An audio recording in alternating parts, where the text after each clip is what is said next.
Selamat pagi, Shalom, jemaat yang Tuhan Yesus kasihi. Semoga kita semua hari ini ada dalam keadaan yang baik. Kita bersyukur bahwa Tuhan boleh memperkenankan kita kembali masuk dalam persekutuan beribadah di hari Minggu pada hari ini tanggal 24 Mei 2020. Firman Tuhan terambil dalam kitab Yoel pasal 1 ayat 1 sampai 12 dengan tema bertobat dan hidup dalam kebenaran. Saudaraku jemaat Tuhan yang terkasih, ketika kita menjumpai sesuatu yang salah, kita tahu hal yang benar itu seperti apa, maka kita pasti akan segera memperbaikinya supaya hal yang salah tadi menjadi benar. Ketika kita mendapati sesuatu yang rusak, maka kita harus segera memperbaikinya supaya dia menjadi baik lagi. Demikianlah apa yang diperbuat oleh Allah dalam kehidupan bangsa pilihannya. Ketika Allah mendapati seluruh bangsa Israel melakukan kesalahan di hadapan Tuhan, maka Tuhan melakukan sesuatu untuk menyadarkan umatnya agar mereka dapat berbalik dan bertobat kepada Tuhan. Kalau kita membaca dalam bacaan kita pada hari ini, Bapak Ibu Saudara, kita akan menemukan apa kira-kira kesalahan yang diperbuat oleh bangsa Israel sehingga Allah menghukum mereka atau memberikan pelajaran kepada mereka dengan begitu berat. Kalau kita melihat dalam bacaan kita pada hari ini, pasal 1 itu diberikan judul Tulah Belalang sebagai Hukuman Tuhan.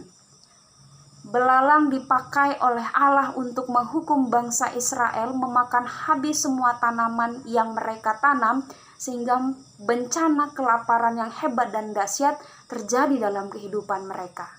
Selanjutnya, selain bencana belalang, terdapat juga bencana kekeringan yang bukan hanya mematikan tanaman yang mereka tanam, tetapi juga mematikan hewan peliharaan mereka, dan ini mendatangkan suatu kekhawatiran dan ketakutan yang besar, ancaman kematian dalam kehidupan bangsa Israel, dan mereka sungguh merasakan benar-benar ditinggalkan oleh Allah. Mengapa bangsa Israel dihukum demikian berat oleh Allah? Kita melihat dalam ayatnya yang kelima, di situ dikatakan, bangunlah hai pemabuk dan menangislah. Tetapi apakah pemabuk yang dimaksud di sini adalah mereka yang gemar minum minuman keras? Tidak seperti itu, Bapak Ibu Saudara. Maksud kata pemabuk di sini adalah kiasan yang dinyatakan oleh penulis kitab Yoel kepada bangsa Israel yang tidak menyadari bahwa selama ini mereka telah melakukan dosa dan kesalahan di hadapan Tuhan. Kita tahu bersama ya Bapak Ibu Saudara bahwa ketika seseorang terlalu banyak mengkonsumsi alkohol dan dia menjadi mabuk, maka yang terjadi ketika dia dalam kondisi mabuk, dia tidak akan sadar dengan apa yang dia lakukan. Dia tidak akan sadar dengan apa yang dia perbuat. Gambaran orang yang berdosa di hadapan Tuhan dan tidak menyadarinya adalah seperti seorang pemabuk, dikatakan oleh Nabi Yoel dalam bacaan kita pada saat ini. Mereka adalah orang-orang yang tidak sadar bahwa ternyata apa yang diperbuat selama ini sungguh menyakiti hati Tuhan. Mereka melakukan pemerasan, mereka melakukan kekerasan, dan hal ini dianggap suatu hal yang baik-baik saja, hal yang mungkin lumrah dan biasa dilakukan, tetapi ternyata hal itu tidak berkenan di hadapan Tuhan dan tidak segera diakui di hadapan Allah.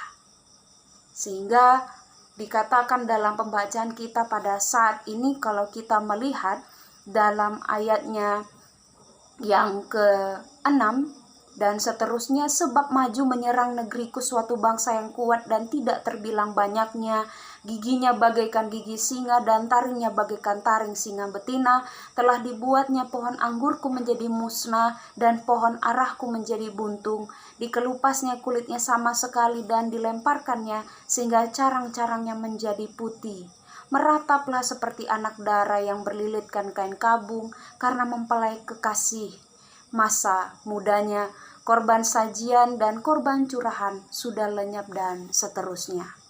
Allah tidak berkenan kalau kita lihat dalam ayatnya yang Kesembilan, Allah tidak berkenan atas korban sajian dan korban curahan yang dilakukan dan dipersembahkan oleh bangsa Israel karena dosa mereka terlalu besar di hadapan Tuhan, dan Tuhan menginginkan bahwa Israel harus dihajar, harus dihukum, supaya mereka tahu bahwa mereka berdosa di hadapan Tuhan.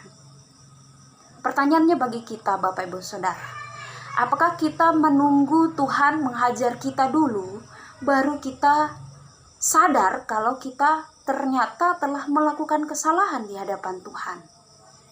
Apakah kita harus menunggu Tuhan mengizinkan suatu musibah terjadi dalam kehidupan kita, baru kita sadar bahwa ternyata kita sudah menyakiti hati Allah? Hari ini kita mau diajak untuk bertobat dan hidup dalam kebenaran. Artinya Bapak Ibu Saudara, dalam bacaan kita, kalau kita membaca keseluruhan kitab Yoel ini, khususnya dalam pasal 2 dan seterusnya, di situ ada seruan untuk bangsa Israel bertobat. Artinya Tuhan memberikan kesempatan kepada bangsa Israel untuk mereka kembali ke jalan yang benar, untuk mereka kembali kepada Allah. Tuhan selalu memberikan kesempatan yang terbuka kepada bangsa Israel, seperti yang dikatakan di dalam pasal 2 ayatnya yang ke-13. Koyakanlah hatimu dan jangan pakaianmu, berbaliklah kepada Tuhan Allahmu, sebab Ia pengasih dan penyayang, panjang sabar dan berlimpah kasih setia, dan Ia menyesal karena hukumannya. Bapak Ibu Saudara, kalau ingat ibadah kita beberapa waktu yang lalu ketika kita membahas tentang kitab Imamat, di situ diajarkan tentang persembahan korban yang dipersembahkan kepada Allah karena dosa yang tidak disengaja maupun dosa yang disengaja. Dosa yang tidak disengaja artinya adalah dosa yang tidak disadari dilakukan oleh manusia dan itu tidak segera diakui di hadapan Tuhan. Itu adalah seperti yang dinyatakan dalam kitab Yoel pasal 1 ayat 1 sampai 12 ini. Mereka yang tidak sadar dengan perbuatannya yang telah menyakiti hati Allah adalah sama seperti seorang pemabuk. Tidak menyadari dengan apa yang diperbuat. Hari ini kita belajar bahwa firman Tuhan mengatakan kepada kita untuk segera membersihkan diri dan hidup kita. Kalau pada saat ini Bapak Ibu Saudara, mungkin di antara kita sedang mengalami sesuatu pergumulan yang cukup berat, mari kita mengkoreksi diri di hadapan Tuhan. Apakah saat ini Tuhan sedang mendidik kita?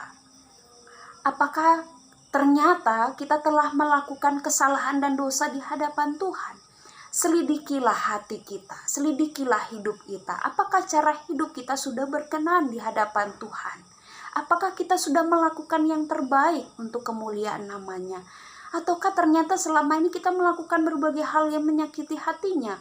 Membenci sesama, kemudian tidak menghargai sesama, atau banyak hal, mengabaikan ibadah-ibadah, atau mungkin melakukan berbagai macam penyelewengan di hadapan Tuhan. Mari bersegera untuk memohon belas kasihan Tuhan, sehingga jangan sampai Allah menghajar kita dulu baru kita menyadari akan setiap kesalahan yang kita perbuat selama ini. Mari perbaiki hidup dan diri kita, karena apa yang kita tabur itu juga yang akan kita tuai. Sehingga mari kita belajar hidup lebih baik lagi. Mari kita bertobat.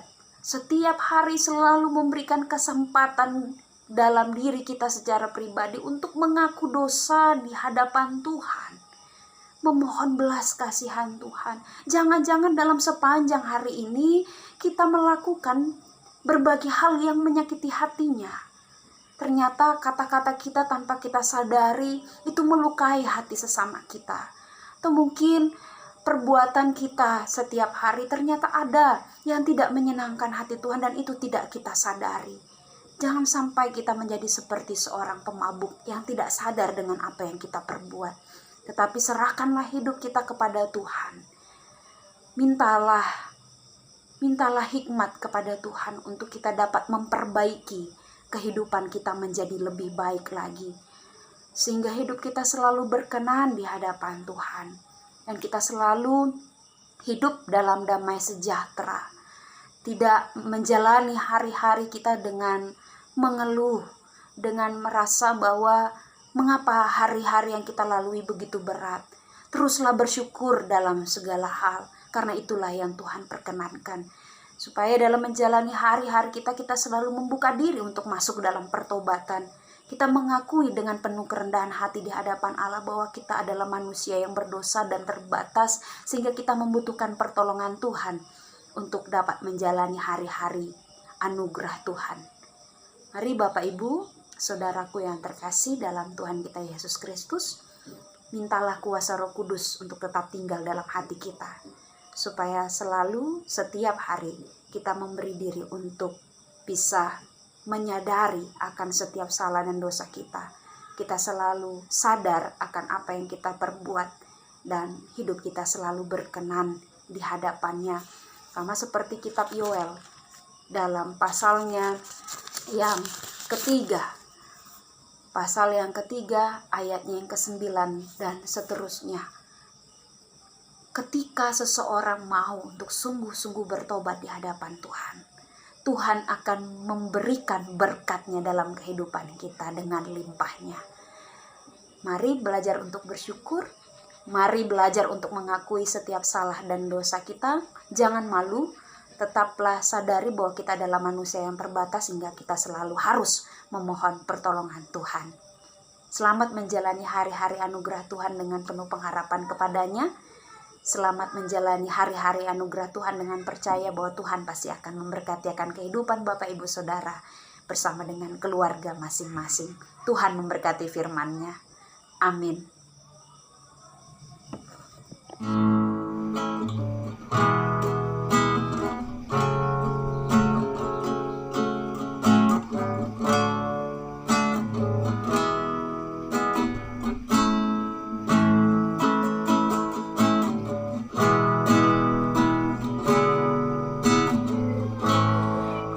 Kuatkanlah hatimu, lewati setiap persoalan. Tuhan Yesus selalu menopangmu. Jangan berhenti harap padanya. Tuhan pasti sanggup. Tangan-Nya takkan terlambat